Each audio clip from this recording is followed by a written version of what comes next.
Je m'appelle Axel. Alors, l'année dernière, j'avais maths et SVT. En première, j'avais humanité, littérature, philosophie en plus. Je suis étudiant en sociologie cette année, je suis en L1, donc c'est ma première année. Ma filière, c'est la sociologie. Et donc la sociologie, c'est un terme très vague, hein. C'est entre guillemets une espèce de science de la société. Mais évidemment, quand on dit le terme société, c'est beaucoup trop vague, trop large pour qu'on comprenne concrètement à quoi ça s'intéresse. Mais en clair, on va dire que c'est une science déjà qui s'intéresse beaucoup aux études récentes, à des sujets, on va dire, qui sont dans l'air du temps, dans le sens où ça va s'intéresser aux questions de genre, aux questions de sexualité, de couleur, etc. Sur c'est quoi en fait les modalités qui expliquent les phénomènes sociaux. Donc pourquoi est-ce que moi qui suis de la classe moyenne, je vais aller faire telles études, c'est quoi mon pourcentage de réussite, pourquoi est-ce que j'ai telle couleur, je peux moins accéder à tel niveau d'études, etc. C'est tout ça, mais en fait ça peut être aussi des sujets qui n'ont rien à voir et qui sont à la fois vagues et à la fois extrêmement précis. Une des difficultés de la sociologie, c'est qu'il n'y a pas énormément de débouchés. Concrètement, il y a les débouchés de professeurs, enseignants, chercheurs, mais évidemment, il y en a très peu. Déjà, il y a peu de postes à pourvoir, et puis pour réussir à être enseignant-chercheur, c'est quelque chose de difficile. Il y a des métiers dans des bureaux d'études, donc là, ça peut être de l'ordre du privé, c'est-à-dire des entreprises qui demandent à ce qu'il y ait des personnes, des sociologues, donc, qui viennent, qui étudient pour trouver des solutions à certaines de leurs difficultés au sein du mécanisme de l'entreprise. Mais évidemment, ce qui touche aux affaires de sociologue, c'est-à-dire les rapports sociaux, les rapports plutôt humains. Après, ça peut être dans le public en général, des bureaux d'études comme l'INSEE, qui peuvent faire appel, pas tout le temps évidemment, mais à des sociologues pour étudier des phénomènes de société. Et donc voilà, et il y a d'autres choses, mais je ne vais pas en dire plus. Moi personnellement, à l'heure actuelle, je ne me suis pas encore décidé. Être enseignant-chercheur, ça serait quelque chose qui me tenterait forcément, mais d'ici là, en fait, j'ai encore 5 années à passer, je me laisse le temps de réfléchir et puis de voir ce que j'aimerais faire plus tard. Ouais, depuis le début de l'année, les cours en général m'intéressent énormément, forcément, mais ça en même temps on ne peut pas tout avoir, hein. Il y a des cours qui sont moins intéressants que d'autres. Le cours de construction de l'objet sociologique, c'est un cours un peu d'épistémologie, c'est-à-dire qu'on s'intéresse à la science de la science, comment est-ce qu'on produit de la connaissance au sein de la sociologie. C'est beaucoup plus théorique, là où la sociologie c'est une matière qui est concrète. Bon là forcément c'est peut-être plus ennuyant pour la plupart des gens, c'est pas pour autant que ça en est moins intéressant, mais sinon depuis le début de l'année franchement c'est sûr que ça me plaît énormément. Alors je pense que une des principales difficultés quand on fait de la sociologie, c'est que souvent on n'a pas une idée assez exacte de ce que c'est. Il y a beaucoup de gens qui vont en sociologie parce qu'ils voulaient faire de la psychologie, puis que en fait finalement ils ont vu qu'ils pouvaient pas, ou alors que ça les intéressait peut-être moins, puis ils ont choisi sociologie.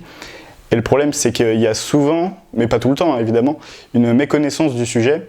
Et donc souvent il y a des gens qui subissent un peu des désillusions quand ils rentrent en sociologie. C'est pour ça que c'est important de bien comprendre avant, de comprendre que c'est une science qui est assez politique en quelque sorte, que quelqu'un qui n'aime pas forcément s'engager, c'est pas qu'il pourra pas la faire, mais tout simplement, c'est sûr que ce sera beaucoup plus facile pour quelqu'un qui a des convictions, qui veut défendre des idées. Malgré tout, ça reste une science, et c'est là ce qui est extrêmement dur, c'est que, étant donné qu'elle s'intéresse à des sujets de société, il faut éviter d'être biaisé et tout simplement d'entrer en jeu ses opinions personnelles, alors qu'il faut produire de la connaissance qui est, elle, neutre. Et donc ça, c'est un peu la difficulté. Donc pour résumer, tout simplement, être bien informé sur ce qu'est la sociologie et faire attention à pas faire de la sociologie pour pouvoir montrer son opinion à tout le monde. Vraiment, il faut le prendre avec, je dirais, de la modestie et une envie vraiment de neutralité. Alors pour Parcoursup, je pense que je ne suis pas du tout un exemple. Parce que je ne l'ai pas tellement pris au sérieux. Moi, à la dernière seconde, j'ai pris sociologie, donc j'ai même pas suivi mon propre conseil qui était de bien savoir ce que c'était. Quand j'ai compris ce que c'était concrètement, évidemment, j'ai été pas surpris, mais on va dire que ça correspondait exactement à ce que je voulais faire.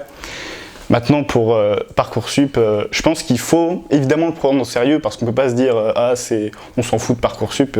Comme un peu moi, franchement, c'est ce que j'ai fait. J'ai mis 4 vœux. J'en ai mis un qui était à Sciences Po pour une filière où il y en avait 5 qui étaient pris alors que j'avais même pas les spécialités. Franchement, j'ai pas pris au sérieux. Mais je pense qu'il faut malgré tout s'y mettre et puis pas se dire mais on s'en fout, de toute façon c'est la loterie, parce que c'est pas le cas. Mais d'un autre côté, faut pas y attacher trop d'importance, faut pas se mettre à se juger soi-même uniquement parce qu'on n'a pas été pris dans telle filière, et en tout cas le prendre trop comme quelque chose, un but, un objectif final, parce que Parcoursup, il y a des défauts dedans, faut pas trop se foutre la pression. Et puis voilà, faut continuer son année normalement, il n'y a rien de particulier à faire.